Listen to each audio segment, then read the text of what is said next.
So the plan is I'm going to share the reading with you all. I've got some questions, some challenges, some suggestions of things you might want to do in response to the reading. And then those of you who are brave enough to stay, I'm going to preach here, and hopefully the people at the back will be able to hear as well. So here's our reading for this morning. It's part of our Encounters with Jesus series, and this is the story of Martha and Mary. So, the Lord and his disciples were traveling along and came to a village. When they got there, a woman named Martha welcomed them into her home. She had a sister called Mary who sat down at Jesus' feet listening to what he said. Martha was worried about all that had to be done. Finally, she went to Jesus.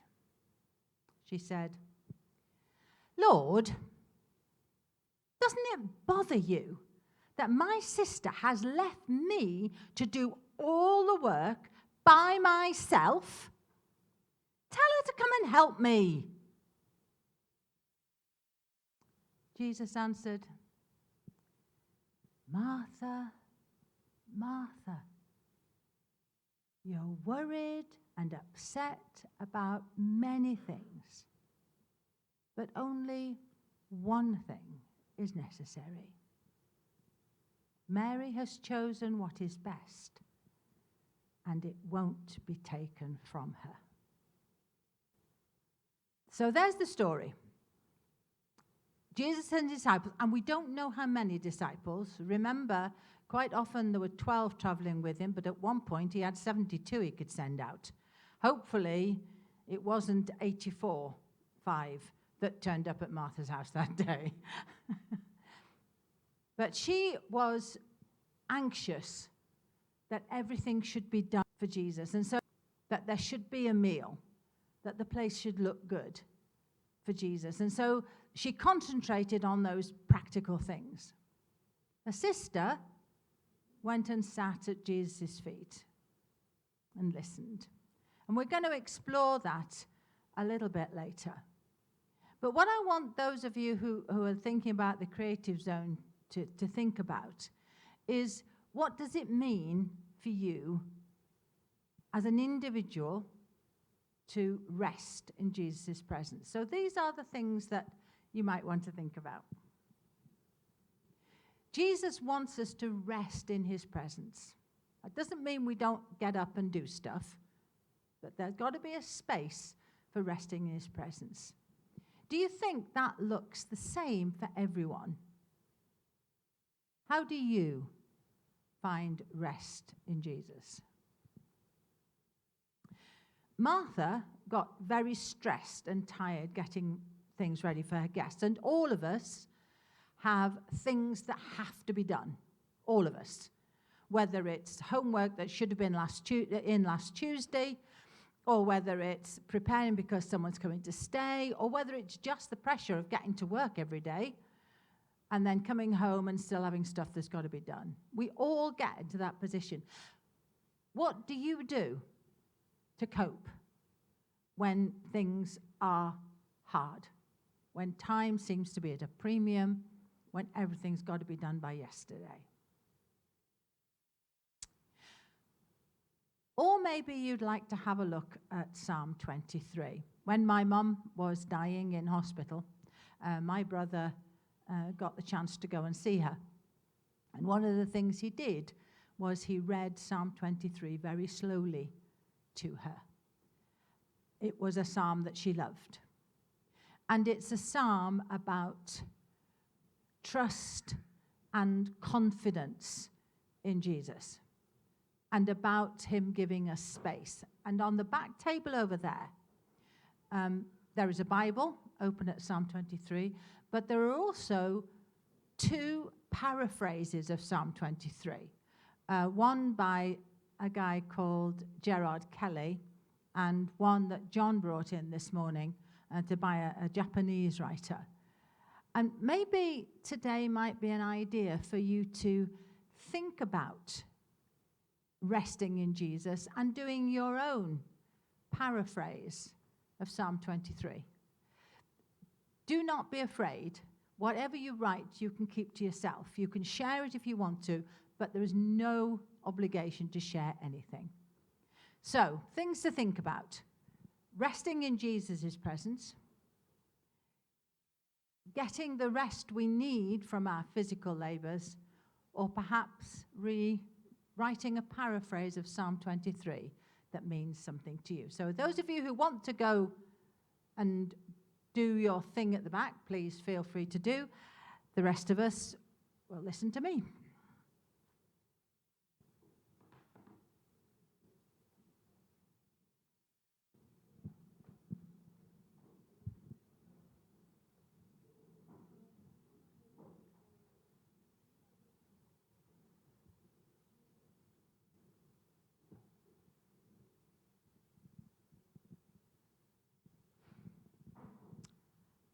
I wonder whether, like me, there have been times when you've said, oh yeah, I can do that.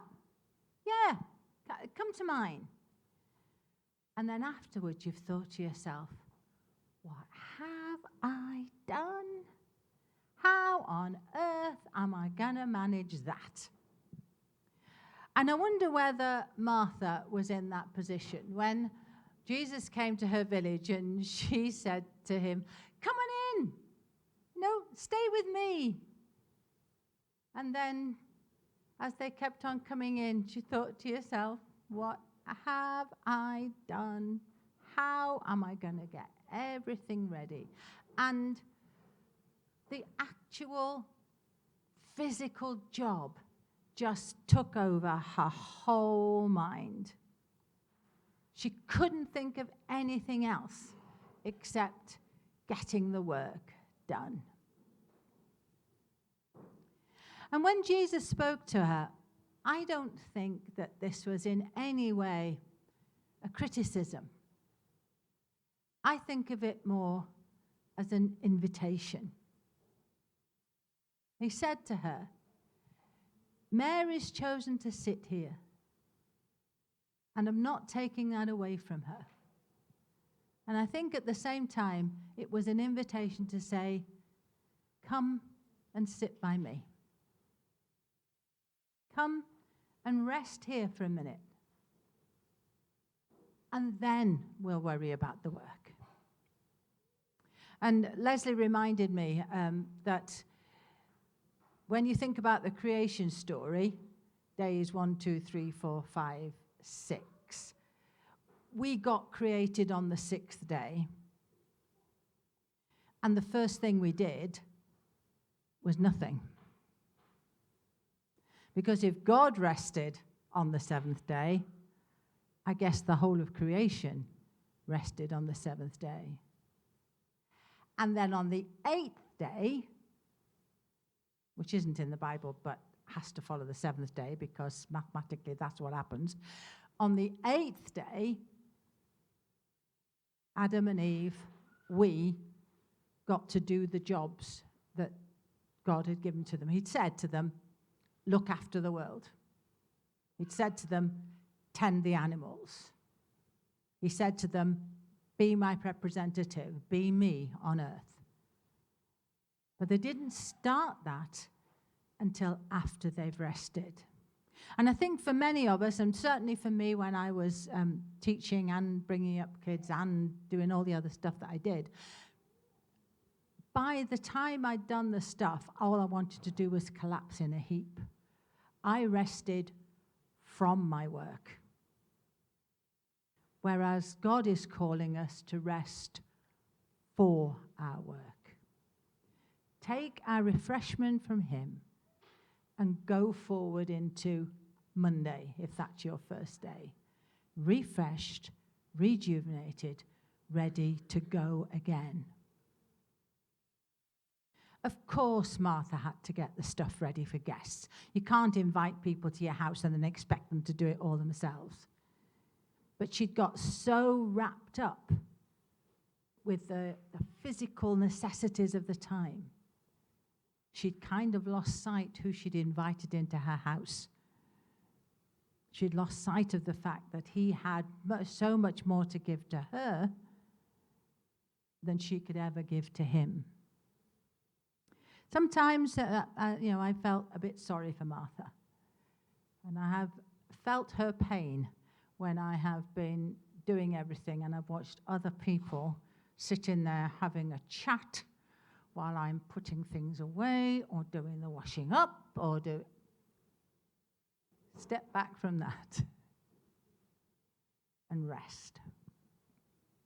But Martha wasn't the only person who had an encounter with Jesus that day. Mary had an encounter too. And Mary chose to sit at the feet of Jesus. And I think there is a lot of significance in this for me and for all the rest of you who are women. And that is that the position that Mary took up was the same position that a disciple of a rabbi would take up.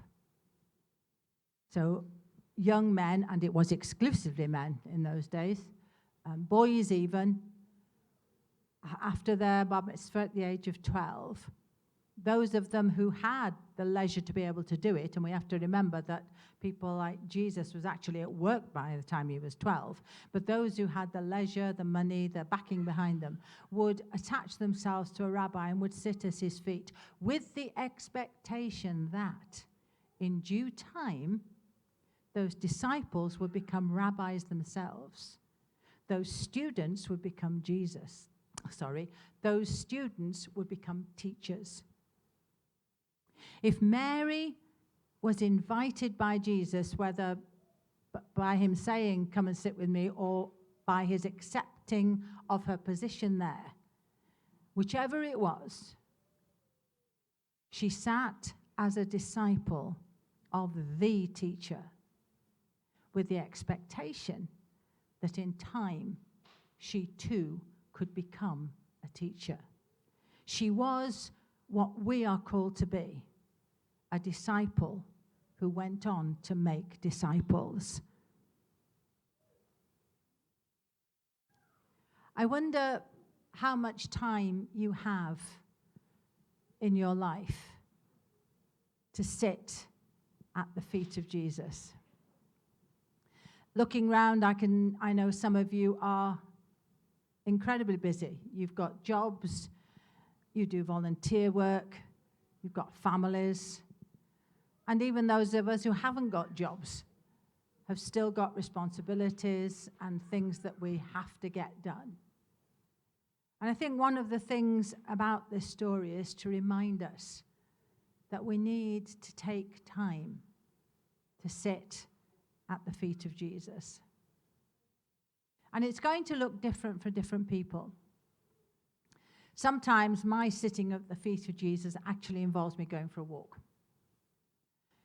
because I find that I can think while I'm walking in a way that if I sit in a chair, my mind just goes all over the place. I don't know whether that's the same for you.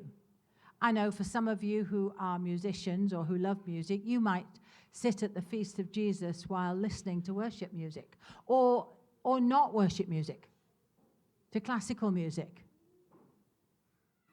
That Albinoni Adagio, I find a very relaxing, thought-provoking, emotion-stirring piece of music. And the Sarti, but both of those are associated with my dad, as it happens.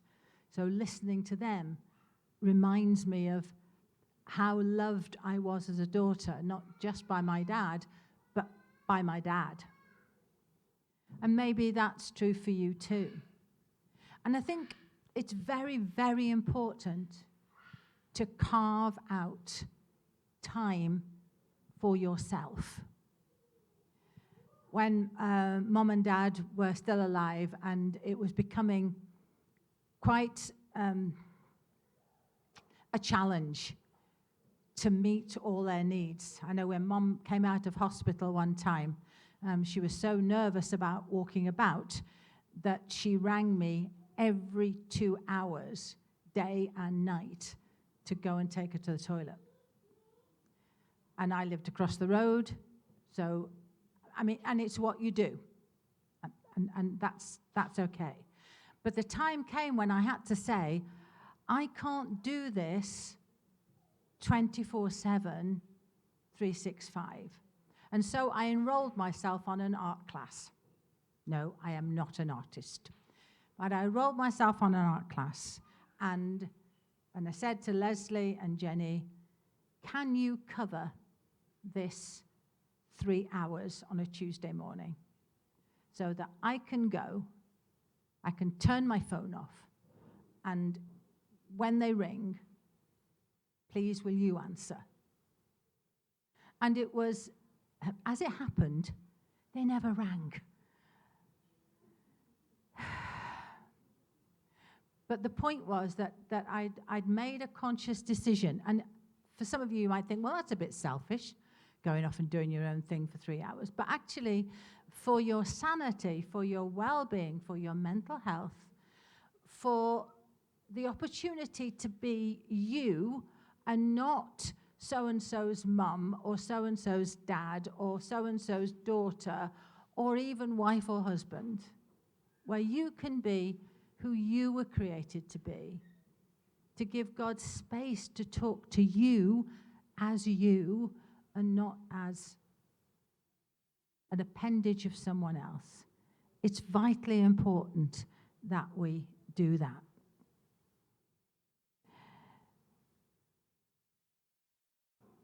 I've always loved the 23rd Psalm. I have sung it in many, many versions, from Schubert through Crimond, through all kinds of paraphrases.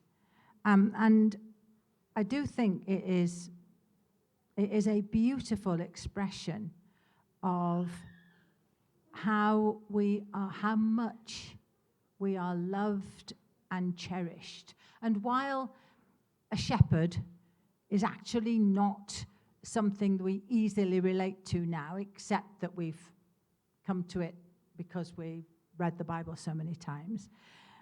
But I'd like to share with you the Psalm 23 that John brought. There's another version that with Gerard Kelly back there, but I just love this. And I'd like to kind of finish with this and see whether you relate to it. Psalm 23, paraphrased by a Japanese writer. The Lord is my pace setter. I shall not rush. He makes me stop for quiet intervals. He provides me with images of stillness which restore my serenity. He leads me in the way of efficiency through calmness of mind. And his guidance is peace. Even though I have a great many things to accomplish each day, I will not fret, for his presence is ever near. His timelessness, his all-importance will keep me in balance. He prepares refreshment and renewal in the midst of all my activity. By anointing my head with his oil of tranquility, my cup of joyous energy overflows. Truly, harmony and effectiveness shall be the fruits of my hands, for I shall walk at the pace of my Lord and dwell within his house forever. And to his name be all the glory. Amen.